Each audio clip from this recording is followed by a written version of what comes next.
अस्सलाम वालेकुम dear students, ninth की मैथ में हम लोग एक्सरसाइज 1.3 कर रहे थे। उसमें क्वेश्चन नंबर 5 तक मैंने आप लोगों को क्लियर कर दिए थे। क्वेश्चन नंबर 6 से स्टार्ट लेते हैं। क्वेश्चन नंबर 6 के अंदर वो कहते हैं if a is equal to 1 minus 2 3 and 4 b is equal to 0 7 minus 3 and 8। हम लोगों ने वैल्यूज़ फाइंड करनी, इसके दो पार्ट हैं। पहले पार्ट के अंदर में वो कहता है कि आप फाइंड करके दो 3a माइनस 2b, इसको हम लोगों ने फाइंड करना है। पहले मैं ये वाला पार्ट कर रहा हूँ, फिर सेकंड भी क्लियर कर देता हूँ। पहले इसी को ले लेते हैं। तो इसमें हमें आसानी के लिए हम लोग ये काम करेंगे, इसको शॉर्टकट लेंगे यहीं से हम लोग।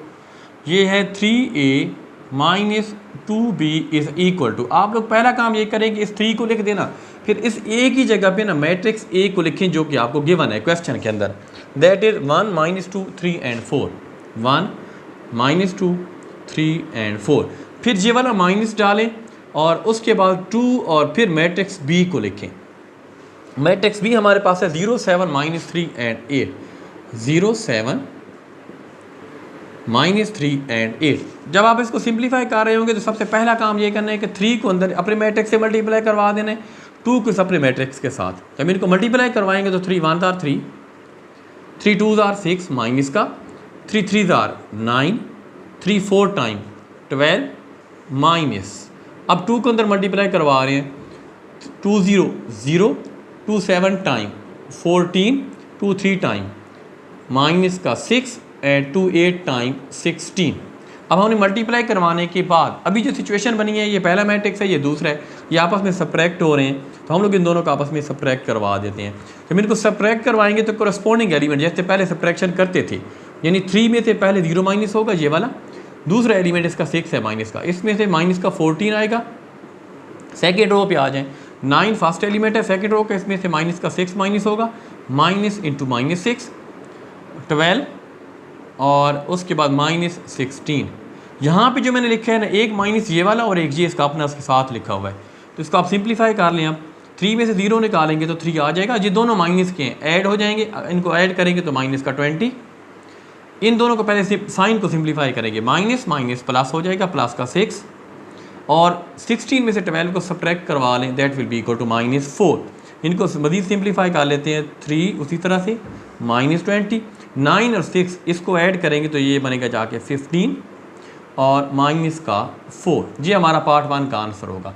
अगर आप इसके पार्ट 2 को देखें ना, पार्ट 2 में वो कहते हैं कि आप हमें फाइंड करके दो 2a transpose minus 3b transpose. इसको आप थोड़ा सा टेक्निकल वे से करना है। इसमें मैं पहले a की वैल्यू लिख देता हूँ, मैट्रिक्स a, ये मैंने यहाँ पे लिखा भी था इसको, 1 माइनस 2 3 एंड 4, और साथ ही ना मैट्रिक्स b भी लिख देता हूँ। The matrix b is 0 7 minus 3 and 8। अब अगर क्वेश्चन की नोयत को देखा जाए ना, उसमें हमें कहा हुआ है कि आप a ट्रांसपोज को 2 से मल्टीप्लाई करवाओ और b ट्रांसपोज को 3 से, उसके आंसर को सब्ट्रैक्ट करवा रहे हैं हम लोगों ने। तो इन दोनों के हमारे पास ट्रांसपोज नहीं है। पहला काम ये करेंगे कि a का भी ट्रांसपोज निकाल लेंगे, b का भी ट्रांसपोज निकाल लेंगे। उन दोनों के जो आंसर आएंगे ना, उसके बाद अगली सिचुएशन देखेंगे हम लोग, ठीक है। सबसे पहला काम ये करें कि इन दोनों के ट्रांसपोज ले लें। ट्रांसपोज लेना मैंने आप लोगों को पहले क्लियर किया हुआ है। ट्रांसपोज में ये करते हैं कि अगर रो है ना, फर्स्ट रो, ये फर्स्ट कॉलम बन जाएगी, कॉलम में चेंज कर देंगे इस तरह से वर्टिकल पोजीशन में। 3 एंड 4 ये सेकंड रो है, ये सेकंड कॉलम बन जाएगा, ये इसका ट्रांसपोज आ गया। इसी तरह से b का भी ट्रांसपोज ले लेते हैं। b के ट्रांसपोज के अंदर 0 7 फर्स्ट रो है, इसको फर्स्ट कॉलम बना देंगे, माइनस 3 और 8 ये सेकंड रो है, इसको सेकंड कॉलम बना देंगे। ये b का भी ट्रांसपोज आ गया।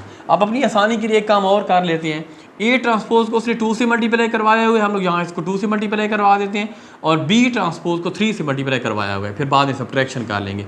इसको 2 से मल्टीप्लाई करवाओ, यह आ जाएगा 2a transpose is equal to 2 into this matrix. अब इसको मल्टीप्लाई करवा दें 2 को अंदर, 2 1 are 2, 2 3 time 6, 2 2 time 4 and 2 4 time 8। ये हमारा जो आंसर है ना, ये है 2a ट्रांसपोज का। अब अगर आप लोग सामने इस मैट्रिक्स के ऊपर अगर आ जाओ, इसको उसने 3 से मल्टीप्लाई करवाया, ये आ जाएगा 3b transpose is equal to 3 into this matrix, 0 minus 3 7 and 8। अब 3 को अंदर मल्टीप्लाई करवा देते हैं, 3 0 0 3 3 टाइम 9 3 7 टाइम 21, 3 को 8 से करवाएंगे मल्टीप्लाई तो 24। ये हमारा आंसर है 3B ट्रांसपोज का। अब क्वेश्चन को अगर देखें तो 2A ट्रांसपोज में उसने 3B ट्रांसपोज को सब्ट्रैक्ट करवाया हुआ है, तो हम लोग यही काम करेंगे। नाउ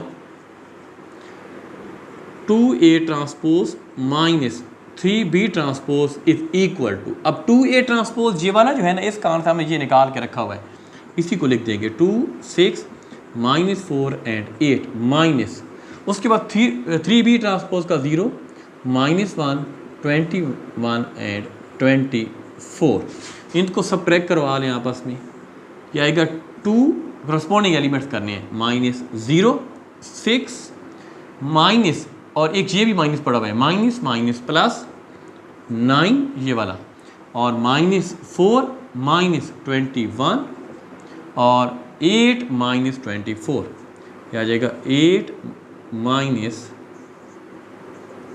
-24। अगर हम लोग इसको यहीं से इक्वल करके लिख दें, ये जाके बनेगा 2 आ जाएगा, सब्ट्रैक्ट करवा के इसका 6 और 9 ऐड होंगे तो 15 बन जाएगा। ये दोनों माइनस के आपस में ऐड हो जाएंगे, माइनस का 25 और 24 में से ना 8 को सब्ट्रैक्ट करवा लेंगे तो ये आ जाएगा माइनस का 16, और ये हमारा फाइनल आंसर होगा पार्ट 2 का। अब इसमें एक क्वेश्चन नंबर जो 7 है ना, वो भी मैं आपको क्लियर कर देता हूँ, ये थोड़ा आसान है। क्वेश्चन नंबर 7 पे आ जाए। क्वेश्चन नंबर 7 के अंदर उसने हमें 2 मैट्रिसेस दिए हुए हैं और वो दोनों आपस में इक्वल हैं। हमें वो कहते हैं कि जो आप 3 मैट्रिसेस हैं, हमें वो कहते हैं कि आप जो गिवन वेरिएबल्स हैं ना A एंड B, उनकी वैल्यू फाइंड करके दो। तो इसके मैं पहले लिख लेता हूँ, ये मैट्रिक्स हमारे पास है 2 × 2 4 -3A plus 3 × 1B 8 -4, that is equal to another matrix 7 10 18 and 1। सबसे पहला काम आप लोग ये करें, A की वैल्यू और इस B की वैल्यू हम लोगों ने फाइंड करनी है। 2 को अंदर मल्टीप्लाई करवा दें अपने मैट्रिक्स के साथ और 3 को भी अंदर मल्टीप्लाई करवा दें। उसके बाद हम लोग देखेंगे कि क्या करना है। 2 को अंदर ले जाएं, ये 2 टाइम 4 और 2 4 टाइम 8 -6 और 2A से जब मल्टीप्लाई होगा तो ये हमें देगा 2A प्लस, अब 3 को अंदर मल्टीप्लाई करवाएंगे सेकंड मैट्रिक्स के अंदर, 3 1 3 and 3B 8 3 time 24 3 4 time 12, that will be equal to, अब दूसरी साइड वाले मैट्रिक्स को उसी तरह से लिख दें। अब हम लोग क्या करेंगे, लेफ्ट साइड पे जो हमें 2 मैट्रिक्स ये वाले पड़े हुए हैं, इनको चूँकि ये प्लस हो रहे हैं तो प्लस करवा देंगे। ये आ जाएगा 4 + 3 करस्पॉन्डिंग एलिमेंट्स जैसे प्लस करते हैं, दूसरे में प्लस होगा 8 + 3B -6 के अंदर 24 प्लस होगा, और 2A प्लस माइनस डायरेक्ट करेंगे, प्लस माइनस का 12, that will be equal to, दूसरी साइड हमारे पास है 7, इसको भी फिलहाल कुछ नहीं कहना इस स्टेप के अंदर भी। अब देखिए इनको पहले प्लस कर लेते हैं, ये 4 और 3 को ऐड करेंगे तो 7 बन जाएगा, इसको प्लस नहीं कर सकते उसी तरह से लिख देंगे, ये क्योंकि एक B वाली टर्म है, एक कांस्टेंट है। 24 में से ना 6 को सब्ट्रैक्ट करवा लें, ये 18 बन जाएगा, और 2A में से भी 12 को माइनस नहीं करवा सकते क्योंकि A मौजूद है इसके अंदर, इसको भी उसी तरह से लिख देंगे। अब बज़ाहिर जो उसने हमें सिचुएशन क्रिएट की हुई है ना इसके अंदर, कि उसने कहा हुआ है कि ये मैट्रिक्स और ये आपस में इक्वल हैं। अगर कोई भी 2 मैट्रिक्स आपस में इक्वल हो तो बाय डेफिनेशन हम लोग ये कहते हैं कि उनके जो करस्पॉन्डिंग एलिमेंट्स हैं वो आपस में इक्वल होते हैं। 7 7 की इक्वल होगा, इसको अगर आप लोग यहाँ पे लिखना चाहो तो आपकी मर्जी, ना लिखो तो खैर है, लेकिन हमारा कंसर्न चूँकि उसके साथ है, वैल्यूज़ के साथ है, फाइंड करने से हम करेंगे बाय कंपेयरिंग बोथ साइड्स। जब इन दोनों को कंपेयर करेंगे ना आपस में तो फर्स्ट एलिमेंट फर्स्ट की इक्वल होगा, मैं इसको यहाँ पे नहीं लिख रहा, तो अगर आप लिखना चाहो तो लिख देना। 8 + 3B जो सेकंड एलिमेंट है ये अपने करस्पॉन्डिंग सेकंड की इक्वल होगा, यानी 10 के, यहाँ से मैं इसकी वैल्यू निकाल लेता हूँ। 8 को दूसरी साइड पे ले जाऊँगा ना, 10 में से 8 सब्ट्रैक्ट करवा देंगे, ये आ जाएगा 2, और 3 मल्टीप्लाई में पड़ा हुआ है उधर जाके डिवाइड हो जाएगा, ये B की वैल्यू पे निकल आएगी। उसके बाद मैंने जो काम करना है वो A की वैल्यू फाइंड करनी है। अब A की भी वैल्यू यहाँ से हम लोग फाइंड कर लेते हैं।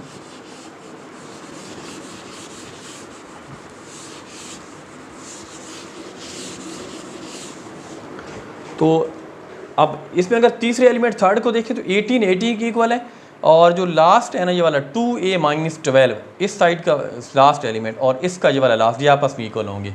इस यहाँ पे लिख दें एंड 2a माइनस 12 ये इक्वल होगा लास्ट वाले दूसरी साइड वाले मैट्रिक्स के 1 के इक्वल। अब सिंप्लीफाई कर लें, 2a 12 को दूसरी साइड पे ले जाएंगे, माइनस का है ये प्लस हो जाएगा, 12 और 1 को ऐड करें 13 हो जाएगा। ये वाला 2 मल्टीप्लाई में पड़ा है एक के साथ, मल्टीप्लाई वाली चीज़ दूसरी साइड पे जाके हमेशा डिवाइड हुआ करती है। ये a की वैल्यू हमारे पास आ जाएगी 13/2। ठीक है, ये हमारा क्वेश्चन नंबर 7 का आंसर है। यहाँ पे ये क्लोज हो जाता है। पर 3 कर रहे थे, इसका लास्ट क्वेश्चन है क्वेश्चन नंबर 8। ये मैं आपको आज क्लियर कर देता हूँ। इसमें क्वेश्चन नंबर 8 के 6 पार्ट हैं इसके। इसमें जो है ना पहले दो आपस में तकरीबन सेम है, उसके बाद जो है ना ये third and fifth part same है, फोर्थ एंड सिक्स वाला भी सेम है। तो मैं इनमें से एक एक पार्ट कर देता हूँ। तो अगर आप पहले पार्ट को देखें तो पहले पार्ट के अंदर वो हमें कहता है कि ए की वैल्यू उसने गिवन की हुई है, बी की भी वैल्यू गिवन की हुई है। उसने हमें वो कहते हैं कि verify that a plus b whole transpose that is equal to a transpose plus B transpose. ये हमने प्रूव करना है। तो पहला काम हम लोग ये करेंगे, इसकी लेफ्ट हैंड साइड ले लेते हैं, यह आ जाएगा ए प्लस बी होल ट्रांसपोज। एक बात का ख्याल रखना है कि अब अगर पहले ए और बी पहले पढ़े हुए ये प्लस हो रहे हैं, होल ट्रांसपोज है, तो पहला काम आप ये करेंगे कि ए को और बी को इन दोनों को करवाएंगे प्लस, जो आंसर आएगा आंसर का ट्रांसपोज ले लेंगे। लेकिन राइट साइड पे ऐसा नहीं करेंगे।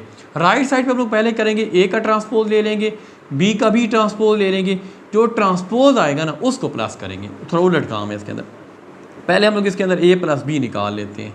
अगर आप ए प्लस बी निकालोगे तो इसमें पहले मैट्रिक्स ए लिखना पड़ेगा, that is 1 2 0 and 1 plus matrix b, ये है 1 1 2 एंड 0। इन दोनों को प्लस कर देते हैं, 1 प्लस 1 जैसे हम लोग पहले प्लस करते हैं उसी तरह से। सेकंड में सेकंड प्लस कर देता हूँ, तीसरे में तीसरा प्लस कर देता हूँ, चौथे में चौथा। इनको आंसर लिख दें यहाँ पे, ये आ जाएगा ऐड होके 2, ये ऐड होके 3, ये 2 एंड 1। ठीक है, ये जो आंसर है ना ये है हमारा आंसर ए प्लस बी का। नाउ अब हम लोग क्या करेंगे, उसने यहाँ पे क्या किया हुआ है, इसका ट्रांसपोज लिया हुआ है। हम भी कहेंगे टेकिंग ट्रांसपोज। ट्रांसपोज हमें पहले से लेना आता है। जब इसका a plus b whole transpose लेंगे ना, that will be equal to first row को फर्स्ट कॉलम बना देंगे, 2 एंड 3 ये कॉलम बन जाएगा ये वाला, और 2 एंड 1 ये वाला, ये सेकेंड कॉलम बन जाएगा। ये हमारी लेफ्ट हैंड साइड होगी। अब अगर आप राइट हैंड साइड पे जाएँ ना, उसने में क्या हुआ है कि आप A transpose plus B transpose इन दोनों के ट्रांसपोज को प्लस करो। तो मैं इधर से ही ना पहले इन दोनों के ट्रांसपोज ले लूँगा। राइट हैंड साइड हमारे पास है a transpose plus B transpose. मैं पहले ए का ट्रांसपोज ले लेता हूँ, डायरेक्ट लूँगा। ये कॉलम मैट्रिक्स देख लें, 1 2 फर्स्ट रो, मैं इसको फर्स्ट कॉलम बना दूँगा, 0 1 ये क्या बन जाएगा, सेकंड कॉलम यहाँ से बन जाएगा। ठीक है, इसी तरह से आप बी का भी ट्रांसपोज ले लेते हैं।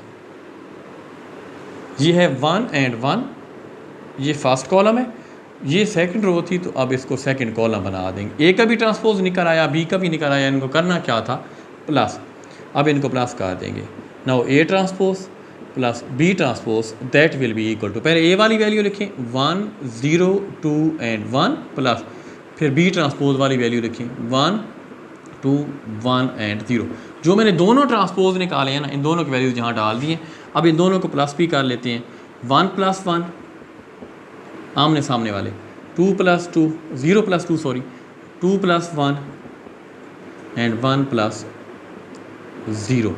तो अगर इनको प्लस करेंगे तो ये हमारे पास जाके बनेगा 1 और 1 ऐड होके 2, ये 2 आ जाएगा, ये ऐड होके 3 और ये बन जाएगा 1। ये इक्वेशन नंबर 2 बनेगी। अब इसको देख लें और इक्वेशन नंबर 1 को देख लें, ये दोनों सेम है। हम लोग रखेंगे left hand side is equal to right hand side. ठीक है, अब इसमें एक क्वेश्चन हमारे पास है पार्ट नंबर, इसका सेकंड जो पार्ट है ना उसमें और इसमें सिर्फ एक बात का फ़र्क है। इसमें मैंने इनको प्लस करवाया ना, आप लोगों को सिर्फ इसमें माइनस करवाना पड़ेगा, बाकी बिल्कुल सेम करना है। इसके बाद जो आप लोगों के पास जो पार्ट नंबर 3 है और पार्ट नंबर 5 ये दोनों सेम है। इनमें से ना मैं एक पार्ट कर रहा हूँ, पार्ट 3 कर रहा हूँ। दैट अब हमने प्रूव करना है कि A plus A transpose is symmetric.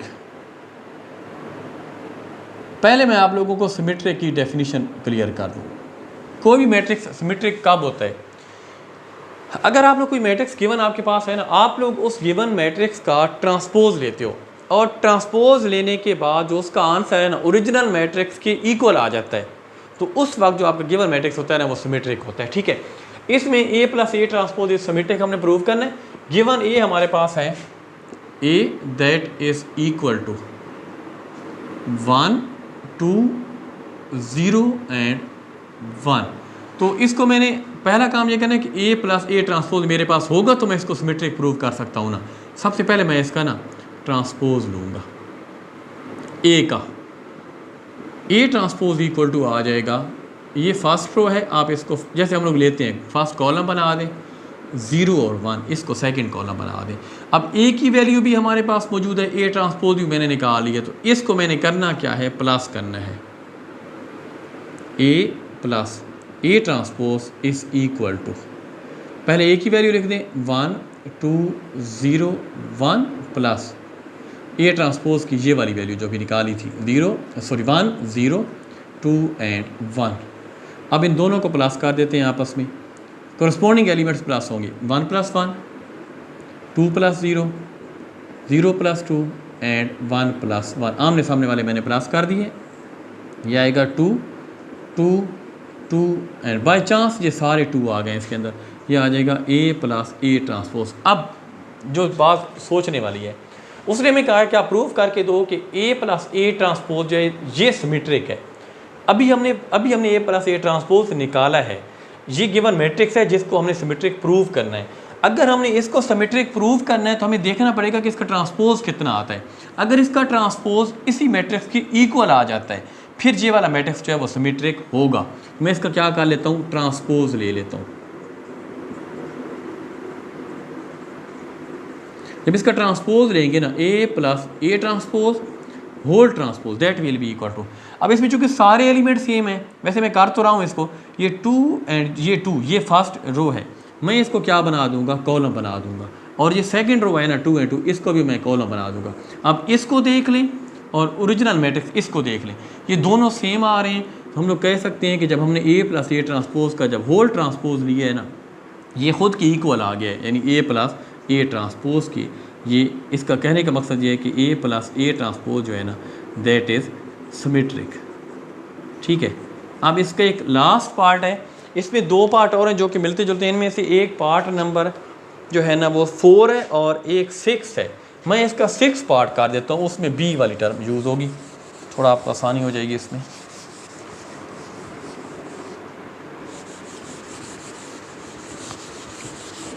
इस बी पार्ट के अंदर उसने में कहा है कि आप प्रूव करके दो कि बी माइनस बी ट्रांसपोज, ये 6 पार्ट कर रहा हूँ, b minus B transpose is skew symmetric. अब स्क्यू सिमेट्रिक की भी डेफिनेशन में बता देता हूँ। Skew symmetric matrix is the type of matrix in which if we taking transpose of the given matrix then its result is a negative of that given matrix. यानी आप क्या करेंगे कि जो भी आपको मैट्रिक्स है, जैसे ये वाला आपका आंसर होगा, जो मैट्रिक्स होगा ना इसका आंसर वाला, उस मैट्रिक्स का अगर आप लोग ट्रांसपोज लेते हैं, वो ट्रांसपोज ऐसे आएगा कि उसका जो आंसर होगा ना इसके नेगेटिव की इक्वल होगा, यानी उनके साइन चेंज होंगे, तो तब ये वाला जो मैट्रिक्स होगा ना तब ये स्क्यू सिमेट्रिक होगा। तो पहले बात ये कि मेरे पास बी का ट्रांसपोज नहीं है, पहले मैं वो लूँगा, बी का ट्रांसपोज लेके इन दोनों को सब्ट्रैक्ट करवा दूंगा, उसके बाद अगला काम करेंगे। सबसे पहले हम लोग क्या करेंगे, इसका हम लोग बी का ट्रांसपोज ले लेते हैं। अगर बी का ट्रांसपोज लिया जाए 1 एंड 1, ये फर्स्ट रो है, फर्स्ट कॉलम बन जाएगा, 2 एंड 0 ये जो है ना ये सेकंड कॉलम बन जाएगा। ट्रांसपोज देना पहले मैंने बताया हुआ है, फर्स्ट रो फर्स्ट कॉलम, ये सेकंड रो जो है ये सेकंड कॉलम बन गए। अब इन दोनों को सब्ट्रैक्ट करवा देते हैं पहले, ताकि हमारे पास पहले बी माइनस बी ट्रांसपोज निकल तो आए ना, उसी को देखना है कि वो स्क्यू सिमेट्रिक है या नहीं है। पहले बी लिखा हुआ है तो बी वाली वैल्यू हम लोग यहाँ से लिखेंगे गिवन में, माइनस उसके बाद बी ट्रांसपोज है, तो ये ट्रांसपोज ये है 1 2 1 एंड 0। अब इन दोनों को हमने सब्ट्रैक्ट करवाना है, तो सब्ट्रैक्ट करवा कोरस्पॉन्डिंग एलिमेंट सब्ट्रैक्ट होंगे। 1 में से 1 सब्ट्रैक्ट होगा, 1 में से ये वाला 2 सब्ट्रैक्ट होगा, 2 में से जो है ना ये वाला 1 सब्ट्रैक्ट होगा, और इस 0 में से ना 0 सब्ट्रैक्ट होगा। अब इनको सब माइनस करवा दें, 1 - 1 0, 2 में से 1 निकालें, माइनस का 1 बचेगा, 2 में से 1 निकालें, ये प्लस का 1। इसका ख्याल रखना है, ये 2 माइनस का है, बड़े वाला साइन लगाएंगे। ये वाला 2 प्लस का है, जब इस 1 को निकालेंगे तो ये बड़ा 2, ये वाला है प्लस वाला, तो प्लस का साइन लगाएंगे। 0 में से 0 को सब्ट्रैक्ट करेंगे तो 0 देगा। ये जो चीज़ है ना, ये हमारा वो मैट्रिक्स है जिसको हमने प्रूव करना है कि ये स्क्यू सिमेट्रिक है या नहीं है। अगर इसको स्क्यू सिमेट्रिक प्रूव करें, सबसे पहला काम आपको ये करना पड़ेगा कि आप इसका ट्रांसपोज लेना पड़ेगा। ट्रांसपोज लेंगे, उसके बाद ही हम लोग कोई बात बताने की कंडीशन में होंगे। जब इसका ट्रांसपोज हम लोग लेंगे ना, तो इसकी जैसे हम लोग पहले लेते आए हैं, इसको हम लोग ये करेंगे कि जो रोज़ है ना, उनको हम लोग कॉलम में चेंज कर देंगे। b minus B transpose whole transpose that is equal to, आ जाएंगे वन मैट्रिक्स पे। ये रो है 0 माइनस 1, मैं इसको कॉलम बना दूंगा, और जो 1 एंड 0 ये सेकंड रो है, इसको मैं सेकंड कॉलम बना दूंगा। ठीक है, अब मैंने जब इसका ट्रांसपोज लिया है ना, आप इसको देख लें, और जो पीछे मेरा आ रहा था ये जो given b minus B transpose है, जो हमने निकाला था पहले, जिसको प्रूव करना था, तो क्या ये आपस में एक दूसरे के नेगेटिव हैं या नहीं है? ये 0 है, ये 0 है। 0 को खैर आप प्लस लिखो, माइनस लिखो, इससे फ़र्क पड़ता नहीं है। ये माइनस का 1 है और ये प्लस का 1 है, यानी अपोजिट साइन है। ये 1 है प्लस का, और ये इनके भी अपोजिट साइन है। ये इस 0 से फ़र्क वैसे भी नहीं पड़ना, 0 प्लस का हो या माइनस का। इसका मतलब है कि जो हमारा आंसर आया है ना, ये नेगेटिव मैट्रिक्स है इस b माइनस बी ट्रांसपोज का। मज़ीद अगर आप अपनी तसल्ली के लिए करना चाहते हो तो इस पूरे उसमें से ना माइनस आप बाहर कॉमन ले लो। ये रूल है कि जब हम कभी माइनस बाहर लेते हैं तो अंदर वाले साइन चेंज हो जाते हैं।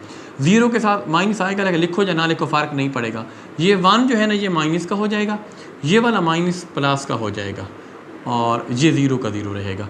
अब इसको देख लें, और इस मैट्रिक्स को, ये दोनों इक्वल है। तो अब इस मैट्रिक्स की जगह पे ना मैं यहाँ पे b minus B transpose whole transpose equal to, ये वाला माइनस लगाऊंगा ना, इसकी जगह पे मैं ओरिजिनल मैट्रिक्स लिखूँगा b माइनस बी ट्रांसपोज। इसका क्या मतलब है? इसका मतलब ये है कि जब मैंने b माइनस बी ट्रांसपोज का होल ट्रांसपोज निकाला, तो ये खुद b माइनस बी ट्रांसपोज के नेगेटिव के इक्वल आया। इट मीन्स दैट कि b minus B transpose is skew symmetric, यानी ये क्या होगा? ये स्क्यू सिमेट्रिक होगा। यहाँ से हमारी एक्सरसाइज 1.3 है वो ख़त्म हो जाती है। ठीक है, थैंक्स।